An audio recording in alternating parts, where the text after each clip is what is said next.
karagkarag, welcome back to my vlog. Isang magandang gabi sa inyong lahat. Mula dito sa Lasak City, huwag kayong magtaka sa ating menopausal distraction look for tonight, chismisan vlog mga karagkarag. Kilopya ko lang naman ang beauty ng ating kapitbahay na si Jihani. Dahil siya ngayon ang trending na topic na pinag-uusapan ng mga active na mga chismosa na taga Milky Way. Kita nyo naman si Kuragan. Effort na effort kaayo, oy. May patuok talaga sa liog. Nawala mo na kong liog.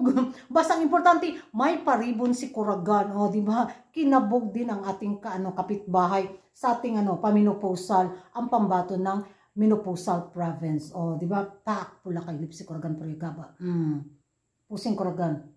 Ana imong liog Kuragan para na po kay liog. Mabukad ang imong ilong og samot. Eto na nga mga karag-karag, excited ang ating mga kapitbahay galore sa muling pagbabalik ng kanilang paboritong kandidata sa taon na to. Hindi pa alam kung saang pageant siya lalaban, pero yun nga yung mga pachika nila doon sa kanilang mga beauty pageant pages na Indonesia will come back stronger sa pag si Jihani yung ipapadala nila sa Miss Universe. Punteriya talaga nila na si Jihani yung ilalaban nila sa Miss Universe 2024 sa Mexico. So ang gusto ng ng kandidatang to na i-handpick siya. Wow, social. Di ba? Grabe no. Very confidence. Confidence ba Kuragan? Grabe yung talaga niya na niya sa sarili niya ba na ako yung karapat dapat bitaw dahil gusto niya talaga siya yung i-handpick daw na muli siyang lalaban sa mundo ng beauty pageant. So, unfair naman dun sa mga ibang kandidata no na magpaakuan bitaw. So, well, gusto ko talaga siyang maging pambato ng Indonesia sa Miss Universe. Sana man lang wag lang siya maging baksidor ba. Yun lang talaga yung naging problema ng katawan niya. Nung lumaban siya sa Miss Supranational, di ba? Imbis na bitaw siya, Coca-Cola body bitaw siya, na nahimo naman noon siyang kalaban ni Manny Pacquiao. Grabe, nasubrahan yung workout niya ba sa malingkuan bitaw.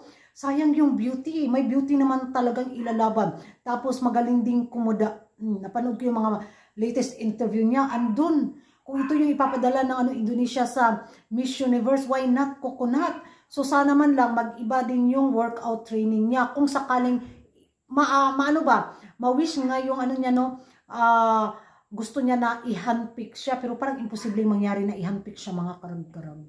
Kung sino yung bagong hawak ng Miss Universe Indonesia 2024 dahil alam naman natin yung naging iskandalo, di ba? Sa pa-national director nila. So sa taon na to, umasa ang mga beauty pageant lovers sa mga chismosa na ating mga kapitbahay na sana kunin na si Jihani sa organisasyon.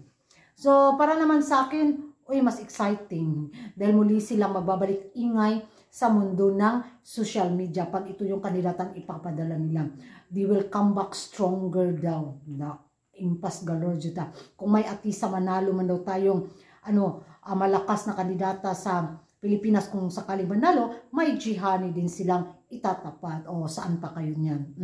Pero excited talaga ako mga karag-karag na ito yung kandidatang ipapadala nila. So, ewan ko sa inyo mga karag-karag kung ano yung magiging reaksyon ninyo na they will come back stronger sa taon na to kung si Jihani yung ipapadala nila. Naniniwala ba kayo mga karag-karag? Mag-ingay tayo sa comment section at kung hindi ka pa nakapag-subscribe sa YouTube channel ko, don't forget to like and subscribe. Kuragan Karag, ang babae lagi ng karag-karag. And see you in my next vlog. Kagit mura na dyan kung di na ako kaginhawa basa. Kanibitaw ako ang pa. DIY, bitaw na palok na Jihani. Nakulang, nawala man yung anak ko sa kilay da. Tapos, mura na dyan kagito. Kuragan, sino, diha na mo mga karag-karag. Kagin ako kaginhawa.